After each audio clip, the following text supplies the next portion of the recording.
caerá encima de mí ahora.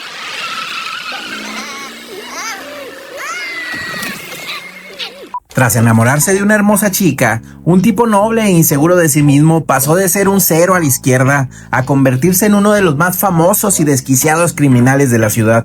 Terminó siendo perseguido tanto por los criminales como por la policía, quienes no descansaron hasta que lo pusieron tras las rejas. Pero regresemos un poco para conocer el viaje de este peculiar hombre.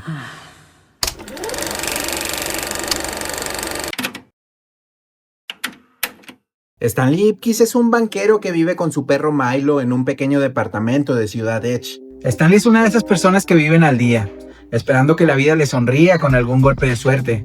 Un hombre que no buscaba la grandeza, que se dejaba pisotear incluso por su jefe y su casera.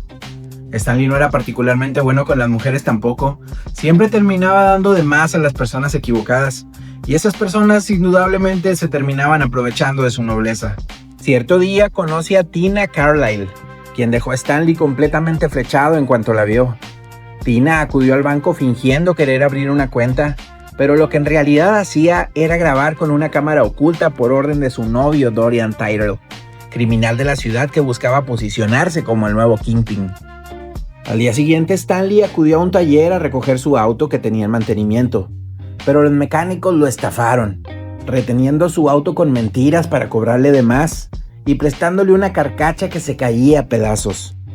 Con dicho auto se presentó al famoso Club Cocobongo por invitación de su amigo Charlie, pero desafortunadamente no pudo entrar, ya que por su propia mala suerte, los amigos que conocían al personal del club lo abandonaron sin darse cuenta, y el cadenero, al creer que se quería meter sin permiso, lo echó literalmente a la calle. Justo en ese momento, Tina llegó al lugar y se topó con Stanley, quien, sucio y mojado como estaba, platicó un poco con ella fingiendo que no pasaba nada, reclamando al valet parking por entregarle un coche incorrecto, ya que él le presumió a Tina que era dueño de un Porsche. Pero tras la insistencia del valet, al final se marchó en su carcacha.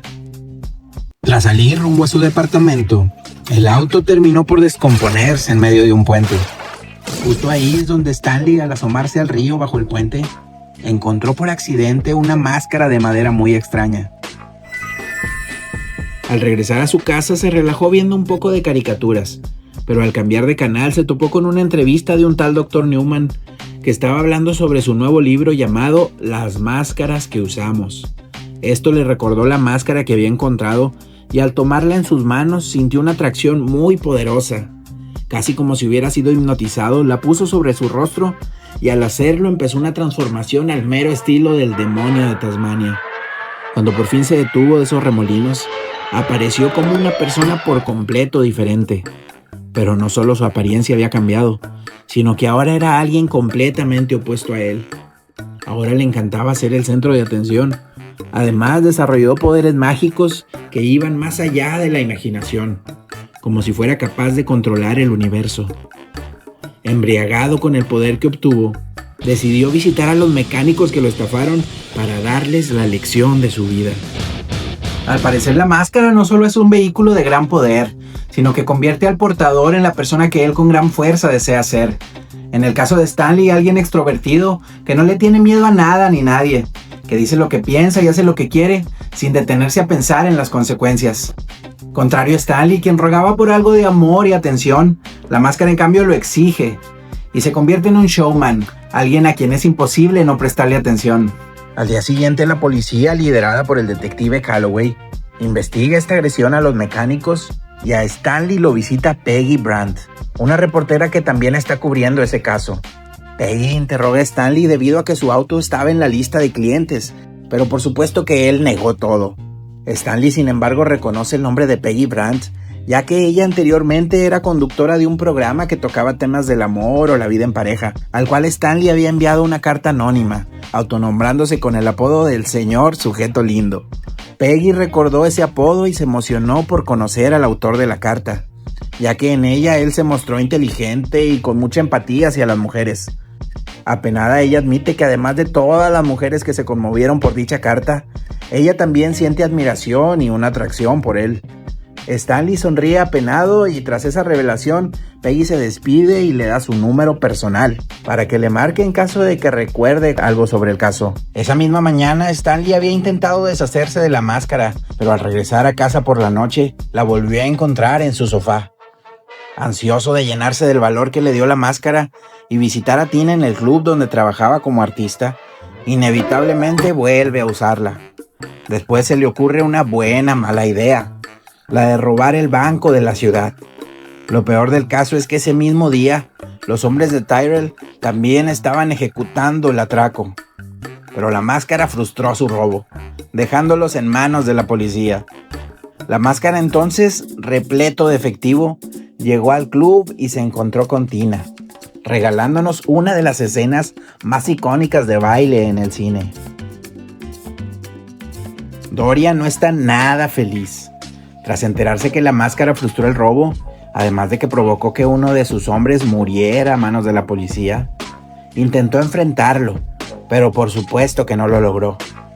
El detective Calloway llegó justo en el momento en que Tyrell estaba disparando y lo arrestó, pero encontró también una pista que le hizo sospechar de Stanley. Dorian no pasó mucho tiempo en la jefatura y al salir corrió la voz, ofreciendo una recompensa para que las pandillas de la ciudad atrapen a la máscara y se lo lleven vivo. Debido a la pista que encontró el detective, le hizo una visita breve a Stanley, tratando de obtener algo más, pero Stanley logró disuadirlo y Calloway no encontró pruebas en su contra, pero lo va a mantener vigilado. Tina visitó a Stanley el día después de su encuentro con la máscara y al ver que ella está interesada en conocerlo más, Stanley le miente diciéndole que la máscara es amigo suyo y que puede arreglar una cita por la tarde en el parque para que lo conozca bien. Antes de verse con Tina, Stanley visitó al Dr. Newman, autor del libro Las máscaras que usamos, pensando que él debía saber más sobre esa máscara, pero realmente el doctor no fue de mucha ayuda, ya que le explicó que su libro no es literal, sino metafórico. Sin embargo, el doctor sí le mencionó algo a Stanley que le pareció interesante. Según él, le parecía que la máscara era una representación de Loki, el dios nórdico del mal, el cual Odín expulsó del Valhalla para siempre por haber causado mucho mal. Como dato curioso, en una escena que eliminaron al inicio de la película, vemos cómo el explorador nórdico Leif Erikson, quien en la vida real llegó a América mucho antes que Cristóbal Colón, introdujo la máscara en un cofre a las tierras que descubrió, en lo que posteriormente se convirtió en la ciudad Edge. Stanley entonces acudió al parque para verse con Tina. Después de encontrarse y platicar un poco con ella, se despidió abruptamente y al entrar en unos arbustos, la máscara salió del otro lado. Como era de esperarse, incomodó a Tina, quien solo trataba de alejarse de él, sin darle oportunidad ni siquiera de hablar, ya que con la máscara Stanley pierde todo el autocontrol. El encuentro es bastante breve, ya que es interrumpido por el detective Calloway, quien había estado vigilando a Stanley de cerca esperando que cometiera algún crimen. Cuando lo atrapó convertido en la máscara, intenta arrestarlo pero no lo logra, y tras llamar refuerzos inician una persecución que en lugar de servir para atraparlo, sirvió para convertir a todo el escuadrón de policía en bailarines de Broadway. Después del show, la máscara encuentra un momento para seguir escapando, se metió en un callejón y se quitó la máscara, en donde Peggy Brandt lo encontró y lo ayudó para poder escapar de ahí. Peggy lo llevó al periódico donde trabaja, ya que de noche no hay nadie ahí. Después de un rato de estar hablando con ella, Dorian se apareció sorprendiendo a Stanley. Peggy le preguntó a Dorian por la recompensa, al mismo tiempo que le explica a Stanley que la disculpara, pero que lo vendió porque le urgía el dinero, ya que no quería perder su casa.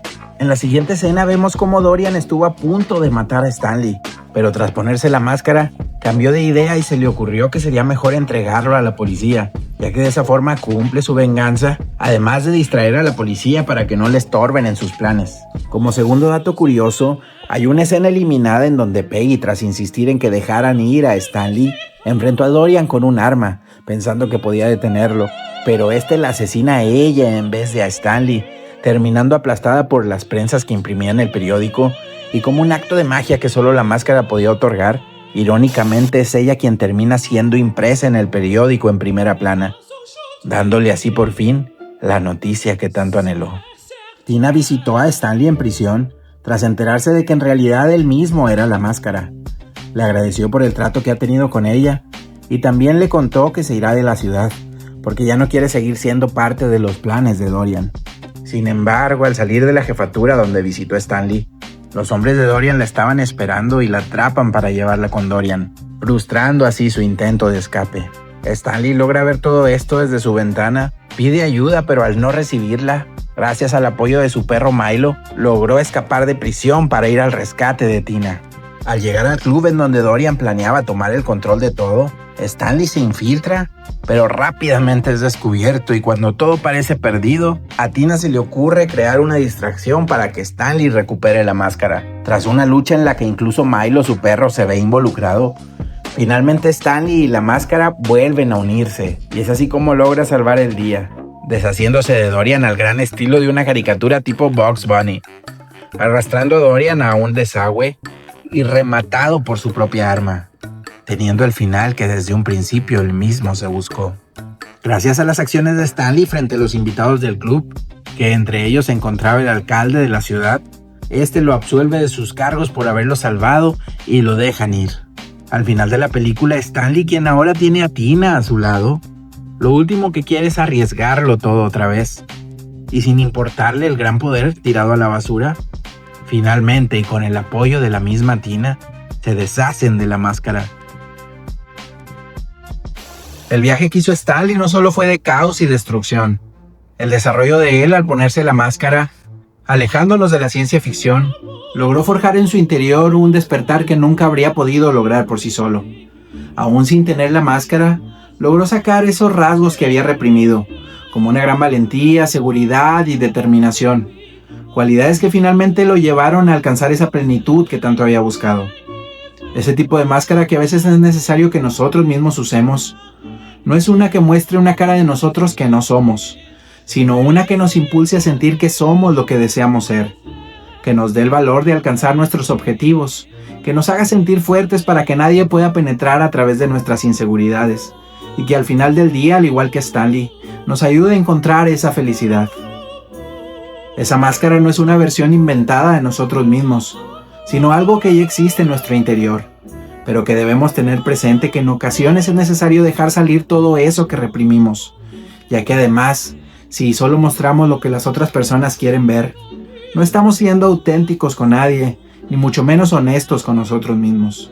Esta película se ha convertido ya en un clásico imperdible, ya que es parte de los inicios del gran actor de comedia físico Jim Carrey. Desde el año pasado a la fecha ha habido rumores sobre una posible secuela con el elenco original.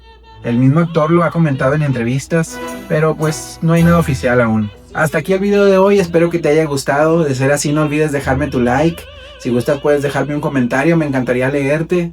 También te invito a que te suscribas, no te cuesta nada y me ayudas bastante para seguir creando más contenido. Yo soy Manuel Daniel y nos vemos en la próxima. Hasta pronto.